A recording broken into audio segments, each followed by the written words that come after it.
Hello friends, मैं हरप्रीत कौर सैनी। स्वागत है आपका मेरे चैनल पर। मैं इस वीडियो में आपको introduction to anthropology, meaning of anthropology और एंथ्रोपोलॉजी में जो इंसान है वो एक अलग प्रजाति क्यों है दूसरे प्राइमेट्स के तो इसके बारे में आपको मैं एक्सप्लेन करूँगी। तो आगे बढ़ते हैं। What is anthropology? एंथ्रोपोलॉजी क्या है? ऐसा क्या है एंथ्रोपोलॉजी में जो दूसरे डिसिप्लिन से बिल्कुल अलग है? यहाँ पे मैंने एक डेफिनेशन आपके साथ शेयर की है जो बिल्कुल इजी है और प्रिसाइज है। Anthropology is defined as a study of man in a space and time. Anthropology क्या है? Study of man in a space and time. मैंने ये अंडरलाइन किया है, study of man in a space and time. इसका कोई reason है, मैं आगे एक्सप्लेन करूँगी। पहले हम उसके मीनिंग के बारे में पढ़ लेते हैं कि क्या मीनिंग है उसका एंथ्रोपोलॉजी का। एंथ्रोपोलॉजी जो है वो ग्रीक वर्ड से ड्राइव्ड हुई थी, जो दो वर्ड से बनी है, एक एंथ्रोपोस, दूसरा लोगोस। एंथ्रोपोस मीन ह्यूमन, इंसान। लोगोस मीन्स विज्ञान। सो एंथ्रोपोलॉजी क्या हुआ? मानव विज्ञान, द स्टडी ऑफ ह्यूमन। पर सबसे बड़ा क्वेश्चन ये उठता है, और भी तो डिसिप्लिन्स है ना जो इंसानों के बारे में पढ़ते हैं, जैसे कि philosophy, sociology, economics, human biology, MBBS, nursing, sociology, political science, philosophy, ये सभी इंसानों के बारे में ही पढ़ते हैं। तो फिर एंथ्रोपोलॉजी क्यों अलग डिसिप्लिन है? ऐसा क्या है एंथ्रोपोलॉजी में जो इन डिसिप्लिन से बिल्कुल अलग है? क्योंकि जो एंथ्रोपोलॉजी है वो होलिस्टिक स्टडी करता है। होलिस्टिक मीन्स पूरी, चाहे वो इंसान लिविंग में है, चाहे वो डेड है, चाहे वो सिविलाइज सोसाइटी में रहता है, चाहे वो अनसिविलाइज सोसाइटी में रहता है, ये सब चीज़ों को एक एंथ्रोपोलॉजिस्ट पढ़ता है। एंथ्रोपोलॉजी में ये सारी चीज़ें पढ़ी जाती हैं। फिर वो इंसान आज रहता था, प्री हिस्टोरिक टाइम में रहता था, हिस्टोरिक में रहता था, प्रेजेंट में रहता है, या फ्यूचर के बारे में पढ़ता है। फ्यूचर बाय रिसर्च पढ़ी जाएगी, ऐसे तो पढ़ी नहीं जाएगी। सो ये चीज़ें सभी ही कवर करता है एक एंथ्रोपोलॉजिस्ट। इसीलिए वो बिल्कुल अलग है, क्योंकि वो होलिस्टिक स्टडी करता है टाइम और उस प्री हिस्टोरिक टाइम पीरियड में कैसे इंसान रहते थे। ठीक है, अब जैसे बोला जाता है कि सबसे पहली जो प्रजाति हुई है वो ऑस्ट्रेलोपिथेकस था, जिससे हम एमर्ज्ड हुए हैं। ठीक है, वो बिल्कुल इंसानों जैसा था ऑस्ट्रेलोपिथेकस, पर वो आधा आधा एप था, आधा इंसान था। फिर उससे ही उसके बाद होमो हैबिलिस आया, फिर होमो इरेक्टस आया, फिर होमो सैपियन आया, फिर होमो सैपियन सैपियन आया। पर जैसे ये इनमें चेंजेस कैसे आई? एकदम से तो चेंजेस किसी चीज़ में आ नहीं सकते। अब जैसे लेमार्क ने एक एग्जाम्पल दी थी, अगर हम ह्यूमन बायोलॉजी की बात करें, कि जो जिराफ होता था उसकी गर्दन पहले ही घोड़े की तरह थी, पर लेकिन उस टाइम पर जो ट्रीज़ पर पत्ते होते थे वो बहुत ऊंचे होते थे, जिसकी वजह से उसको गर्दन उठानी पड़ती थी। फिर आगे की जो जनरेशन आई उसमें थोड़ी थोड़ी लंबाई आने लगी गर्दन में। ऐसा ही इंसानों में हुआ, जो चीज़ हमारे यूज़ में नहीं होती वो हमारी बॉडी से वैनिश हो जाती है, लेकिन एकदम से नहीं होती, वो टाइम के साथ होती है। तो वो जो वातावरण है वो कैसा हमारे शरीर पर इफ़ेक्ट करता है, जो हमारे शरीर को चेंज करता है। तो फिर एस्ट्रेलोपिथेकस से होमो हैबिलिस बना, उसकी क्रेनियल कैपेसिटी बढ़ी। ऐसी जो जो हमारे हाथ में क्या चेंजेस आए, हमारे पैरों में क्या चेंजेस आए, तो उस टाइम पर चार चार पैरों पर चला जाता था, लेकिन अब इंसान दो पर चलता है। उसके दो हाथ हैं, दो पैर हैं। ठीक है, तो हम तो दो पैरों पर चल सकते हैं, लेकिन उस टाइम पर वो दो पर भी चल सकता था, चार पर भी। तो उस टाइम पर जैसा वातावरण था, जैसे उसे चीज़ें जो यूज़ में होती थी, वैसे वो अपने बॉडी को अडेप्ट करता था। वातावरण उस पर इफ़ेक्ट करता है, जो चीज़ें उसके खाने की थी उस तरह वो चीज़ें यूज़ करता था। उसकी इतनी ही क्रेनियल कैपेसिटी थी कि वो चॉपिंग और चॉपर एंड चॉपिंग टूल बना सके, ताकि वो क्रश करके, चॉप करके, किसी और पर्पस के लिए यूज़ करके अपनी खाना खा सके। तो वो पत्थरों से चॉपर चॉपिंग टूल बनाने लग गया। फिर होमो हैबिलिस आया, वो उसने क्लीवर बनाने शुरू कर दिए, ताकि वो काट कर, चॉप करके, क्रश करके खा सके। उसकी थोड़ी क्रेनियल कैपेसिटी बढ़ी, जैसे जैसे टाइम बढ़ता गया उसमें चेंज आने लगा, क्योंकि पहले तो एप्स होते थे उनके हाथों में, और फिर एस्ट्रेलोपिथेकस के हाथ में, फिर होमो हैबिलिस के हाथ में, फिर होमो इरेक्टस, बहुत चेंजेस आए अकॉर्डिंग टू टाइम पीरियड। तो वो सभी की स्टडी एक एंथ्रोपोलॉजिस्ट करता है। फिर होमो इरेक्टस की बात करेंगे। होमो इरेक्टस क्या थे? होमो इरेक्टस जो थे वो पहली प्रजाति थी जो जिन्होंने आग को यूज़ करना शुरू करी। उनको पता लग गया कि आग को कैसे यूज़ किया जाता है, ठीक है, क्योंकि उस टाइम पीरियड में उनको इतना जंगल से नहीं मिलता होगा खाने को, इसलिए वो जानवरों को खाकर अपना पेट भरते थे। तो वो पकाने लग गए, उनको पता लग गया। और उस टाइम पर इतनी ठंड थी, उन्हें ठंड से बचने के लिए कुछ ऐसी चीज़ चाहिए थी जिससे अपने शरीर को वो वार्म रख सकें। वो केव में फिर उन्होंने पत्थर के थ्रू आग बालनी शुरू कर दी। तो ये सभी की को एक एंथ्रोपोलॉजिस्ट पढ़ता है। उसके बाद फिर होमो इरेक्टस के बाद आए होमो सैपियंस, नियोलिथिक पीरियड की बात करेंगे हम। तो अब एग्रीकल्चर यूज़ करने लगे, शिफ्टिंग कल्चर, एक लैंड को यूज़ करे उसके बाद शिफ्ट होकर आगे चले गए। तो उनको थोड़ा दिमाग में डेवलपमेंट होने लगी, उनकी क्रेनियल कैपेसिटी बढ़ने लगी, उनका दिमाग में इतना सोचने लग गए कि हाँ हम ऐसे इस चीज़ को यूज़ कर सकते हैं। तो ऐसे ऐसे करके नई नई चीज़ें डेवलप करता गया इंसान। और आज के टाइम पीरियड में हम हर तरह का टूल यूज़ कर सकते हैं। हम पत्थर के टूल यूज़ नहीं करते, हम हम आयरन के करते हैं। तो बहुत तरह के टूल हम यूज़ करते हैं। तो जैसे जैसे हमारी क्रेनियल कैपेसिटी बढ़ती गई वैसे वैसे हम यूज़ करते गए। तो ये सभी चीज़ें कि एंथ्रोपोलॉजिस्ट किस टाइम पीरियड में, प्री हिस्टोरिक टाइम पीरियड में, जब कोई रिटर्न रिकॉर्ड ही नहीं होता था, जैसे एस्ट्रेलोपिथेकस से लेके हमने बात की। फिर उसके बाद हिस्टोरिक टाइम पीरियड जैसे मुगल पीरियड हो गया, या फिर रामायण हो गया। रामायण का रिटर्न रिकॉर्ड है हमारे पास क्योंकि वाल्मीकि जी ने लिखा था उसको। तो हिस्टोरिक टाइम पीरियड हो गया वो। उसके बाद फिर प्रेजेंट टाइम पीरियड हमारा अब का टाइम पीरियड और फ्यूचर जो रिसर्च चल रही है। तो ये सभी को एंथ्रोपोलॉजिस्ट स्टडी करता है। फिर इन्वायरमेंट कैसे इफ़ेक्ट करता है इंसान में, तो ये सभी की स्टडी कि प्री हिस्टोरिक में कब कैसा वातावरण था, हिस्टोरिक में कैसा था, अब कैसा है, आगे कैसा होगा, क्या चेंजेस आई थी, क्या चेंजेस पहले थी, फिर कैसे कैसे चेंज होते गए, कितना टाइम पीरियड लगा, कैसे धरती बनी। ये सब चीज़ों को एंथ्रोपोलॉजिस्ट पढ़ता है जो एक इंसान के साथ ताल्लुक़ रखती है। चाहे रेडिएशन है, कोई रेडिएशन इंसान को कैसे इफ़ेक्ट कर रही है, ये सभी एक एंथ्रोपोलॉजिस्ट पढ़ता है। फिर उसके कल्चर के बारे में, रिचुअल के बारे में, उस टाइम पे वो क्या कोई कल्चर कस्टम ऐसे थे जिसे वो फॉलो करता था, अब जो है उससे बिल्कुल अलग थी या सेम थी। कोई ऐसा रिचुअल, कब ऐसे रिचुअल्स थे जो यूज़ करने शुरू कर किए लोगों को पता लग गया कि एक सोसाइटी में हम ऐसे ऐसे अपने रीति रिवाज़ों को यूज़ करेंगे, हम शादियों में ये रीति रिवाज यूज़ करेंगे, क्योंकि हर सोसाइटी का अपना रीति रिवाज है। तो उस कल्चर के बारे में एक एंथ्रोपोलॉजिस्ट पढ़ता है। तो ये एक एंथ्रोपोलॉजिस्ट पढ़ता है। तो एक हॉलिस्टिक स्टडी है, वो हर चीज़ जो एक इंसान के साथ ताल्लुक़ रखती है उसके बारे में एक एंथ्रोपोलॉजिस्ट पढ़ता है। चलो आगे बढ़ते हैं। अब मैंने आपको बोला था कि जो मैंने डेफिनेशन अंडरलाइन की थी उसका मीनिंग है। क्योंकि इन स्पेस एंड टाइम बहुत ज़रूरी है, क्योंकि अगर आप स्टडी ऑफ ह्यूमन ही लिखोगे सिर्फ, तो वो आधी डेफिनेशन है, वो कंप्लीट नहीं है। क्योंकि और भी डिसिप्लिन्स हैं जो ह्यूमन की स्टडी करते हैं, पर एंथ्रोपोलॉजी क्यों लगे? क्योंकि वो स्पेस और टाइम दोनों की स्टडी करते हैं। ऑल क्लाइमेट्स और ऑल टाइम पीरियड की स्टडी एक एंथ्रोपोलॉजिस्ट करता है।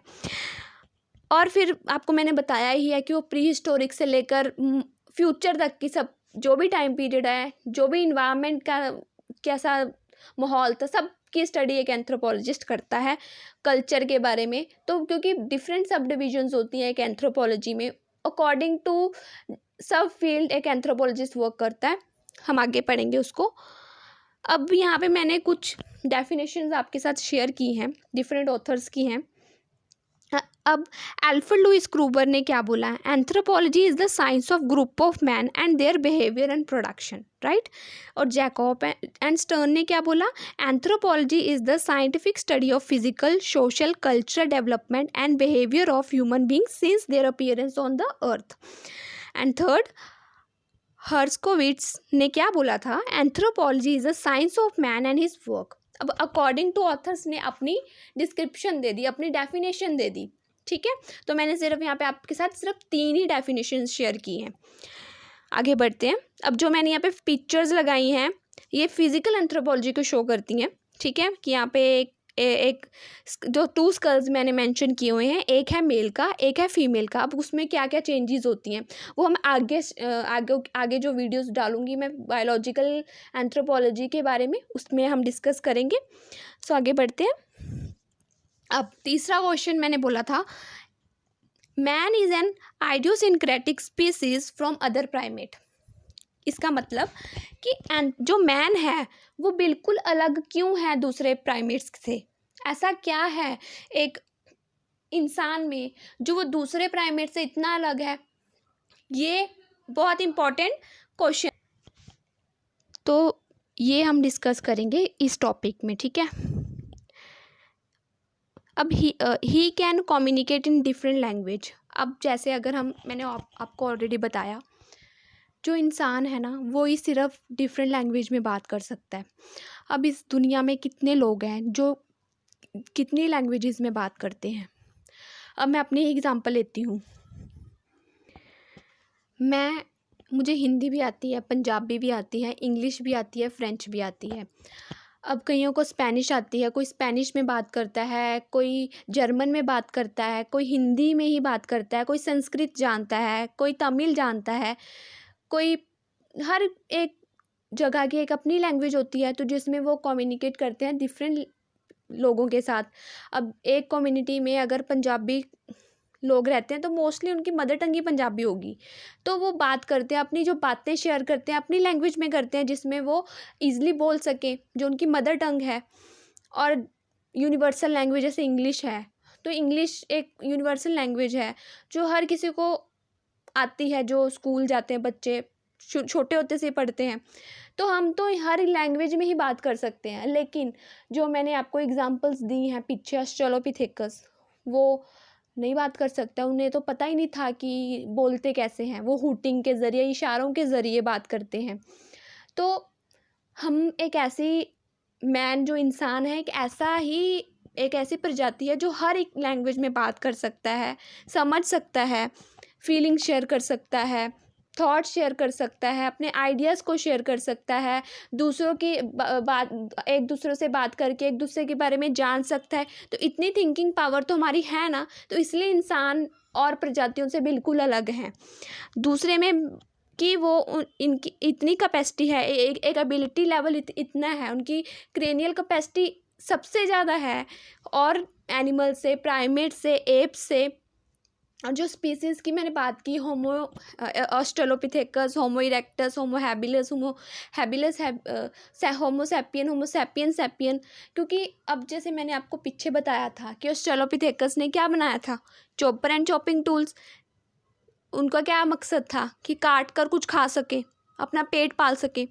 फिर होमो हैबिलस की बात करेंगे हम, तो वो उन्होंने सिर्फ क्लीवर्स बनाए, चॉपर चॉपिंग टूल तो यूज़ ही करते थे क्योंकि पीछे किसी हम एज एंसेस्टर ही हुए ना हमारे, तो उन्होंने वो बना दिए थे। उसके बाद उनकी थोड़ी क्रेनियल कैपेसिटी बढ़ गई कि उसने सोचा कि अगर जो ये टूल्स हमने चॉपर एंड चॉपिंग टूल हमारे एंसेस्टर्स ने बनाए हैं, तो इसमें अगर हम थोड़ी सी मॉडिफिकेशन कर देते हैं तो इसमें कैसे हम इसको भी ऐसे यूज़ कर सकते हैं, राइट। तो उन्होंने क्लीवर्स बना दिए, उसकी शेप चेंज कर दी, ठीक है।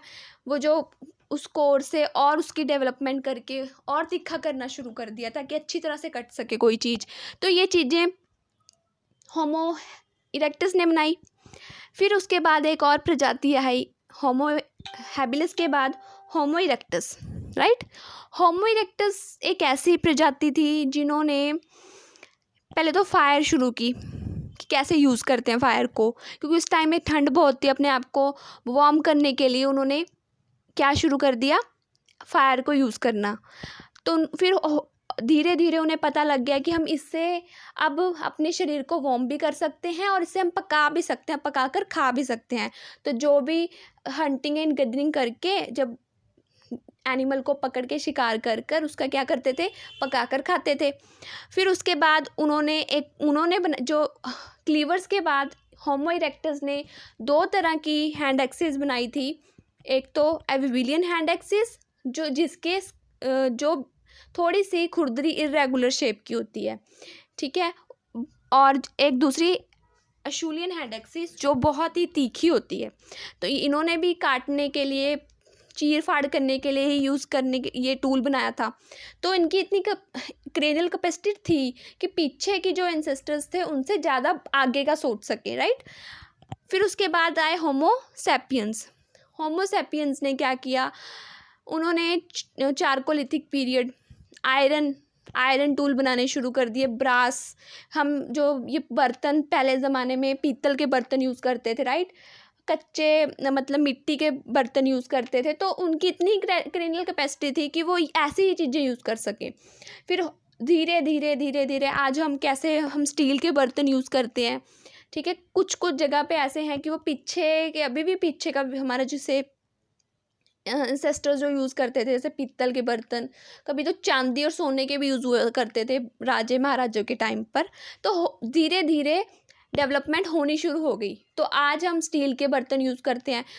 फिर आगे कैसे होंगे, ये सभी जो थी इनकी मतलब क्रेनियल कैपेसिटी इतनी बढ़ने लगी धीरे धीरे। तो ऐसे ऐसे हम हम बिल्कुल बिल्कुल ही अलग हैं, मतलब और प्रजातियों से बिल्कुल ही अलग हैं ह्यूमन, इंसान, ठीक है। तीसरे में क्या बोला है, मैंने आपको बोला कि जितना दिमाग सोचेगा उतनी ही डेवलपमेंट ज़्यादा होगी दिमाग की। वो कहते हैं ना कि अगर किसी चीज़ के लिए कन्फ्यूजन है, कि हम कन्फ्यूज़ हैं किसी चीज़ के लिए, तो उसके लिए हमारे अंदर से क्यूरियोसिटी भी उतनी बढ़ेगी कि हम जानने के लिए और उत्सुक होंगे कि ऐसा क्या था, हम इसे ऐसे कैसे यूज़ कर सकते हैं। तो ऐसे जैसे जैसे उनका दिमाग बढ़ने लगा, वैसे वैसे वो टूल्स बनाने लग गए, खाना वैसे पका कर खाने लग गए। फिर वो होमोसैपियंस थे जो उन्होंने एग्रीकल्चर यूज़ करना शुरू कर दिया, वीट उगानी शुरू कर दी, बाजरा उगाना शुरू कर दिया, राइस उगाने शुरू कर दिए। तो सिर्फ क्रेनियल कैपेसिटी की वजह से, पर धीरे धीरे उनके बॉडी में भी डेवलपमेंट होनी शुरू होगी, क्योंकि हमारे शरीर में फूड भी कुछ काम करता है, एनवायरनमेंट भी कोई काम करता है, उसकी वजह से हमारे शरीर की में चेंजेस आने शुरू हो जाते हैं। तो फिर अब आइस एज के बाद अब के टाइम में इतनी तो बर्फ़, हम हर कोई इंसान बर्फ़ में तो नहीं रहता। तो ये सभी जो हैं इसमें चेंजेस कैसे आए, ठीक है, वो सभी एक एंथ्रोपोलॉजिस्ट पढ़ता है। और ये क्रेनियल कैपेसिटी सबसे ज़्यादा इंसान की है, और स्पीसीज से ऑस्ट्रेलोपिथेकस से लेके होमो सैपियन तक इतनी क्रेनियल कैपेसिटी नहीं थी जितनी होमो सैपियन की है, हमारी है, ठीक है। उसके बाद जो एक होमो सैपियंस हैं, उनसे वो 2 पैरों पे चलना शुरू कर दिया, वो बिल्कुल सीधे खड़ के कुछ भी कर सकते हैं, राइट। तो ये सभी चीज़ें एक इंसान कर सकते हैं, इसीलिए इंसान और प्रजातियों से बिल्कुल अलग है। आगे जो एक इंसान है वो सोशल और पॉलिटिकल ऑर्गेनाइजेशन में रह सकता है, फॉलो कर सकता है। जैसे हमारे हर कहीं, आप चाहे कनाडा चले जाओ, चाहे ऑस्ट्रेलिया चले जाओ, चाहे इंडिया की बात कर लो, चाहे पाकिस्तान की बात करो, चाहे बांग्लादेश की बात करो, हर कहीं, हर स्टेट में, हर डिस्ट्रिक्ट में अपनी गवर्नमेंट है, सरकार है। सरकार के अकॉर्डिंग जो हमारे देश के कानून हैं, कॉन्स्टिट्यूशन है, उसके अकॉर्डिंग एक इंसान उसको फॉलो करता है, ताकि क्राइम ना बढ़े, ताकि लोग अपने हद में रहें, ठीक है।